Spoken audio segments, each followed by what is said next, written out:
En esta sección vamos a hacer un repaso de la historia de la criptografía.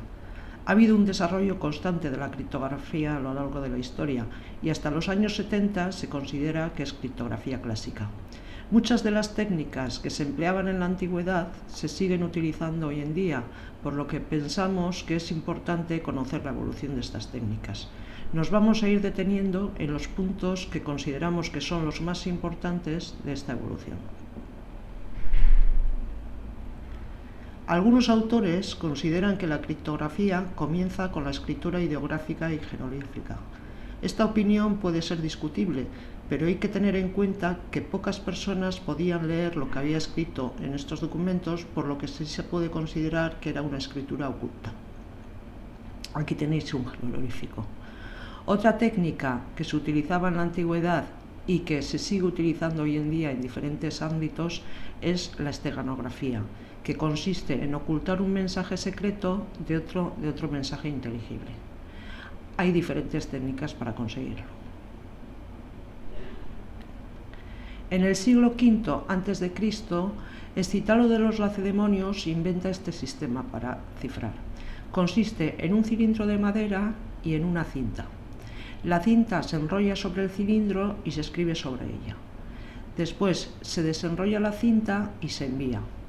El receptor tiene un cilindro del mismo diámetro. Cuando recibe la cinta, la enrolla sobre el cilindro y puede leer el mensaje. Esta técnica, que consiste en cambiar la posición de los caracteres de un mensaje, se llama técnica de transposición. En el siglo II a.C. tenemos la matriz de Polibios. Polibios dispone el alfabeto en una matriz con 5 filas y 5 columnas y después sustituye cada letra por sus coordenadas. Por ejemplo, si tenemos este mensaje en claro que queremos cifrar, miramos la M en la matriz y vemos que sus coordenadas son 3, 3. Entonces sustituimos la M por 3, 3. La E tiene de coordenadas 1, 5, entonces sustituimos la E por 1, 5 y así sucesivamente. Si recibimos este mensaje cifrado, tendremos que ir mirando cada dos números a qué letra corresponde. Por ejemplo, 4, 1, 4, 1, tenemos la P. 3, 5, 3, 5, tenemos la O, etc. Bien. Esta técnica, que consiste en sustituir cada carácter del mensaje por otro carácter diferente, se llama técnica de sustitución. En el siglo I a.C., el emperador César inventa este sistema. Sustituye cada letra del alfabeto por una letra situada 3 posiciones más adelante. Aquí tenemos el alfabeto, tenemos la ñ también, entonces sustituimos la A por la letra que está situada 3 posiciones más adelante, la D. Después sustituiremos la B por la E, etc. La W por la Z. Bien, cuando llegamos a la X no tenemos 3 letras más adelante, entonces sustituimos la X por 1, 2 y 3 por la A, la Y por la B y la Z por la C. Esta operación es una operación modular. Estudiaremos las operaciones modulares más adelante. Por ejemplo, si tenemos el mensaje en claro primera prueba, pues sustituiremos la P por la letra que está situada 3 posiciones más adelante, es decir, por la S. Y así con el resto de las letras. Si recibimos este mensaje cifrado, tendremos que sustituir cada letra por la letra que está situada 3 posiciones antes en el abecedario.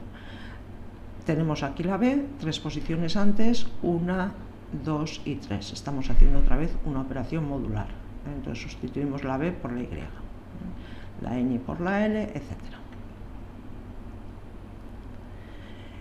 Una ventaja de este método es que no necesita ningún aparato para cifrar. En la Escitala de los Lacedemonios necesitábamos el cilindro de madera y la cinta, y en la matriz de Polibios necesitábamos la matriz. Aquí no necesitamos ningún aparato. En el siglo XIV los árabes contribuyen significativamente a la criptografía. Reemplazan unas letras por otras, es decir, se trata de una sustitución.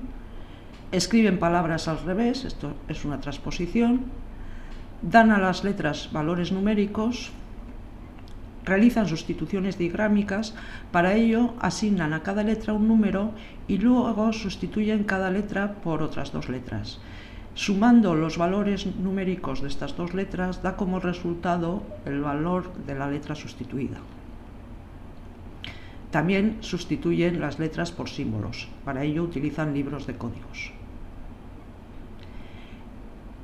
En el siglo XV tenemos el disco de Alberti. Es una modificación del cifrado de César utilizando discos concéntricos. Por ejemplo, si tenemos los discos en esta posición, para cifrar sustituiremos la A por la T, la B por la U, etc.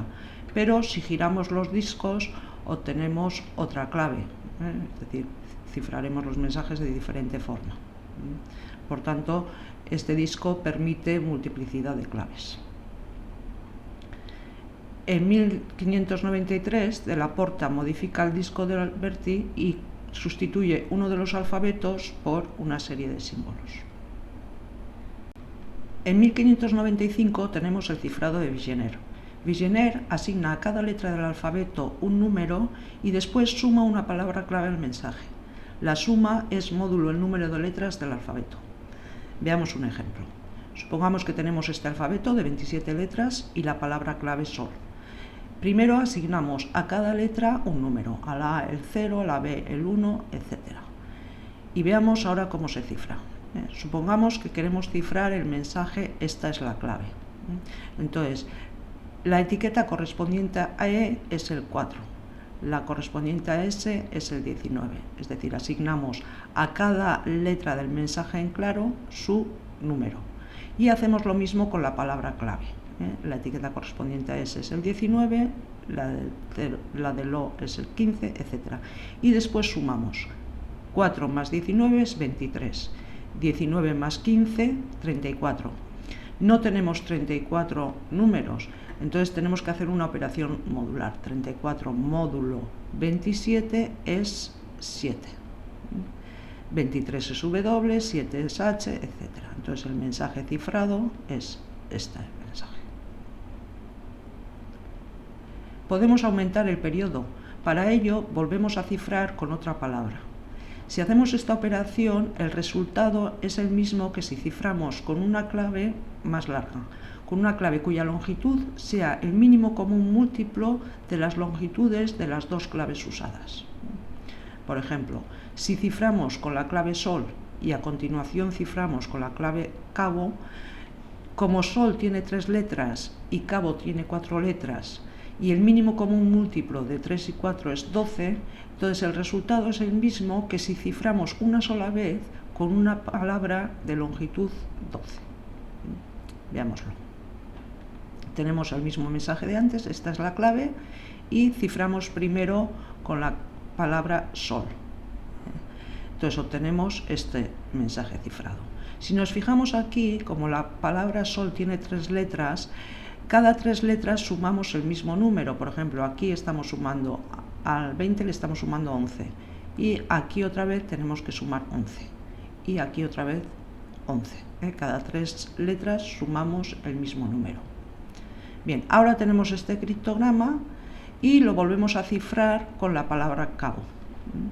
Sumamos 23 más 2, 25, tenemos Y, etc. Bien, si nos fijamos aquí, a la primera palabra, a la primera letra le estamos sumando 19 más 2, 21 en total, y ese número no se repite hasta 12 posiciones más adelante.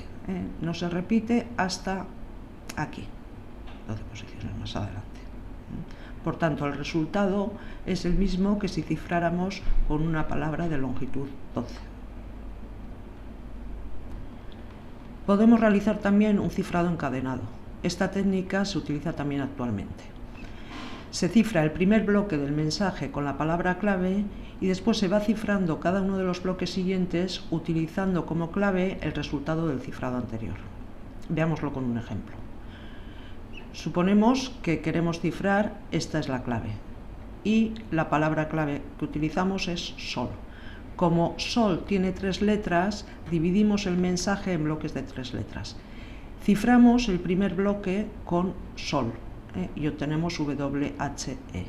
Y a continuación utilizamos WHE para cifrar el segundo bloque. Obtenemos WLW, lo utilizamos para cifrar el tercer bloque y así sucesivamente. Queremos hacer resaltar que las ideas de Vigenère han sido desarrolladas posteriormente y están vigentes actualmente. En 1790 tenemos el cilindro de Jefferson. Es similar al disco de Alberti, pero utilizando una serie de discos concéntricos. El mensaje se escribe a lo largo de una de las generatrices del cilindro, ajustando los discos. Por ejemplo, aquí se lee un mensaje y el criptograma es lo que se lee a lo largo de las generatrices. Cuando el receptor recibe el criptograma, tiene un cilindro idéntico, entonces compone el criptograma y va leyendo a lo largo de todas las generatrices hasta encontrar un mensaje que tenga sentido. En 1854, Weston diseña un cifrado al que da el nombre de un amigo suyo. El cifrado consiste en una sustitución digrámica, es decir, cada par de letras se va sustituyendo por otro par distinto. Para ello se escribe el alfabeto en una matriz cuadrada y luego se realiza la sustitución siguiendo unas ciertas reglas sobre las que no vamos a entrar. En 1863, Kaczynski descubre un criptoanálisis que es capaz de violar el cifrado de Vigenère si el texto que se va a cifrar es mayor que la longitud de la clave. En 1867, Weston hace otra aportación a la criptografía y mecaniza el disco de Alberti. En 1919, el americano Burnham descubre que para que el cifrado de Vigenère sea seguro, la clave debe ser más larga que el mensaje y debe ser usada una sola vez. Shannon probó que si estas dos condiciones se cumplen, entonces se consigue un cifrado perfecto. Es imposible de implementar en la práctica, ya que para cifrar un mensaje deberíamos enviar una clave más larga que el mensaje, lo cual, si el canal es inseguro, es tan peligroso como enviar el propio mensaje. En 1921, Halling diseña una máquina que está basada en el cilindro de Jefferson. Después se mecaniza esta máquina y da lugar a la máquina Enigma, que fue utilizada en la Segunda Guerra Mundial. Como supongo que sabréis, Enigma fue criptoanalizada por el ordenador Colossus. Aquí tenéis fotos de Enigma y de Colossus. En 1976, la Oficina de Estándares de Estados Unidos acepta el algoritmo DES como estándar para el cifrado de información estatal no confidencial. Se considera que ha nacido la criptografía moderna. En 1977 aparece la criptografía de clave pública. Con esto acabamos la sección.